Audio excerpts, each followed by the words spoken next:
if you're doing it right and you're showing that you actually like do what you say and say what you do type of thing, then they also get to trust you too.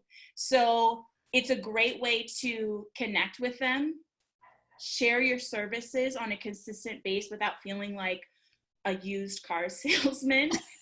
And one of the most like undermined aspects of stories, like nobody's talking about this, but I mean, some people are, but one thing I really want to hone in here is that stories are a great way to do market research. So I made the mistake when I was first starting out of putting things out and I didn't fully believe in them. I had no like energetic attachment to them.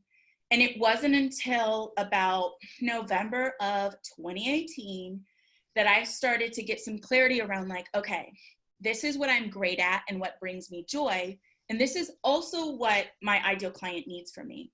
So I'm going to go ahead and put together an offer for her that lights me up so much that I like literally can't shut up talking about it. We buy because of the way things make us feel. And with that being said, I use this feel, felt, found structure that essentially goes like this.